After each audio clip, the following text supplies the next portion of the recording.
السلام عليكم سو dhawaada saaxiibayaal waxaan ahay Ibrahim Adam muuqaalkeena maanta waxaan rabaa in aan idinkugula wadaago 5 new words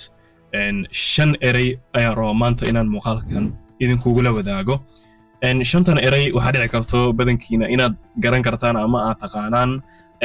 qaarkiin waxaa laga yaabaa inaad horey u maqashay laakiin macnihiisa aadan garanaynin qaarkiin waxaa laga yaabaa inay noqoto markii idinkugu horeysay haddaba haddii channelka aadan horey subscribe u dhihin waxaan ka codsanaa inaad subscribe saarto ama ugu yaraan hal qof oo asxaabtaada ka mid ah aad la wadaagto ku soo dhawaada muuqaalkeena maanta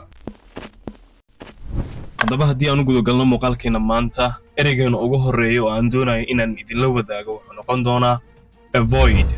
avoid to stay away from something inaad wax ka fogaato for example wax khatar oo kale inaad ka fogaato يعني wax ku dhibayo kale inaad ka fogaato asxaab xun oo kale aad ku xiran tahay marka waa inaad ka fogaataa so you have to avoid the bad friends so example haddii aan soo qaato wuxuu noqon karaa you should avoid distractions while studying and distractions laftirkeeda waxaa laga yaabaa inay kugu cusub tahay distractions macnaheedu waxa weeyaan ama distraction macnaheedu waxa weeyaan wax ku qasayo kale wax yani ka mashquulinayo wixii aad ku hawlaneed so example kan hadii aan macnaheedu waxay tahay and you should avoid waxa ku wanaagsan inaad ka fogaato distractions while studying waxa ku wanaagsan inaad ka fogaato distractions waxyaalaha ku mashquulinayo ama ka mashquulinayo markii aad wax baranayso ama wax aad study garanayso for example miiska ayaad fadhisaa waxaad daraasaysay imtixaan kugu soo socdo for example kadibna imtixaankii adigoo maaragtay daraasaynayo teleefankaaga ku ag yaalo maanta dhan message ayaa soo dhacayo so message-kaas soo dhacayo teleefankaaga aad ku mashquulayso adigoo study sameynayo waa distraction waa part of distractions so avoid macnaheedu waxay marka inaad ka dheeraato waxyaalaha yani for example khatarta kugu ah waxyaalaha ku distract gareynayo yani avoid waa ka dheeraansho you have to avoid distractions while studying an example labaad haddii aan soo qaato he avoids junk food to stay healthy wuxuu ka fogaaday ama iskaga fogaaday ama ka dheeraaday cuntooyinka sida fast foodka ah si uu maaragtay u ilaaliyo caafimaadkiisa ama uu caafimaad qabo okay haddii aan u gudubno ereygeena labaad wuxuu noqon doonaa prepare to get ready for something يعني meel ayaad rabtaa inaad aado xaflad ayaad rabtaa inaad ka qayb gasho soo naftaada waa inaad diyaarisaa markaad xaflad aadayso so ereygaasi isdiyaarinta ayaa wuxuu noqon doonaa prepare so example haddii aan soo qaato wuxuu noqon doonaa she prepared everything before the exam يعني wax walba way diyaarsatay examka ka hor ama imtixaanka ka hor haddii example labaad aan soo qaato we need to prepare for tomorrow's presentation يعني waxaan u baahannahay ama waa inaan isku diyaarino bari presentationka asoo jeedi rabno waa inaan isku diyaarinaa prepare waa isdiyaarin ama u diyaargalow shay ama wax okay ereygeena saddexaad wuxuu noqon doonaa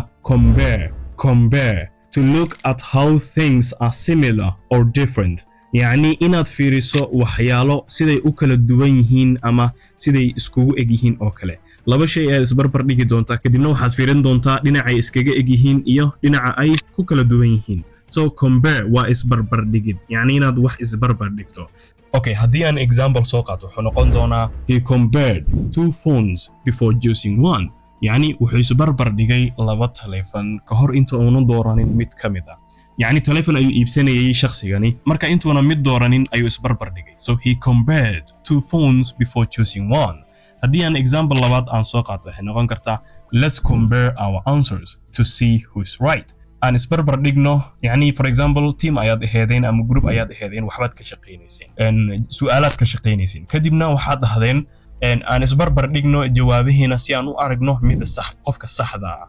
let's compare our answers to see who's right okay ereygeena afraad haddii aan u gudubno I think dhammaantiina waa taqaanin ereygan waa respect to show care or honor for someone or something يعني inaad tustid honor waxa waaye sharaf carena waxa waaye maaragtay inaad wax taxadar yani inaad qof tusto si yani xishmad ama sharaf inaad tusto ama shay ayaa waxay noqonaysaa respect. I think dhammaantiin inaad taqaaniin. Example haddii aan soo qaato waxay noqonaysaa always respect your elders and teachers. يعني markasto xishmay ama respect si dadka ka waaweyn ama macallimiintaada oo kale. haddii aan example labaad soo qaato they respect each other's opinion. They respect each other's opinion. يعني for example waa team so marka waxay example kan macnihiisu waxa weeyaan waxay respect garayaan yani midba midka kale fikradiisa ayuu respect garayaa midba midka kale fikradiisa ayuu respect garayaa. Okay, ereygan ugu dambeeya ee maanta wuxuu noqon doonaa consider to think carefully about something before making a choice. يعني inaad ka fikirto shay inta aadan choice sameynin. يعني inaad si fiican uga fikirto inaad consider يعني to think carefully si taxadar leh inaad uga fikirto about something before making a choice. inaad يعني hadday waxay ahayd compare inaad wax isbarbar dhigto soo maaha. So this one waa inaad ka fikirtaa waxan inta aad go'aan qaadanin waxan yani intaada qaadanin ka hor muxuu ku soo kordhin karaa yani muxuu ku tari karaa yani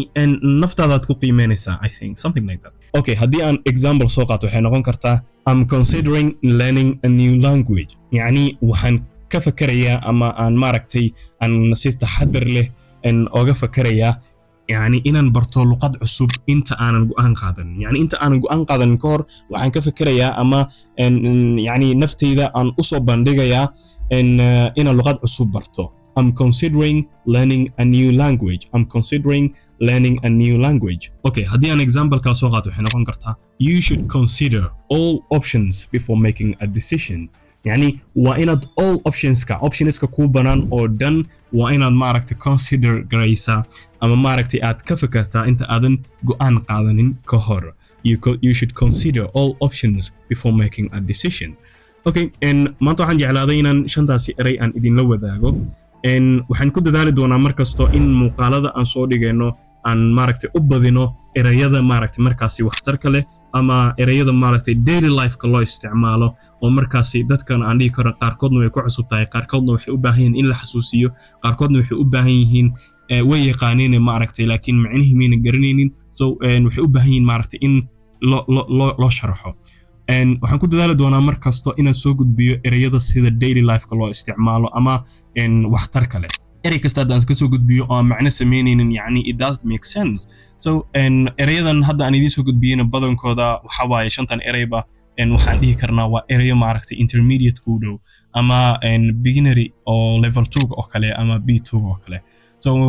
waxaan rajeynayaa inaad muuqaalkan aad ka faa'iidaysateen. fadlan channelka haddii aad ku cusub tahay subscribe inaad dhahdaa ka hilmaamin ugu yaraan hal qof asxaabtaada ka midana inaad la wadaagto ha ka hilmaamin. waad ku mahadsan tahay daawashada muuqaalkan ku raaxaysan noloshaada. Assalaamu calaykum.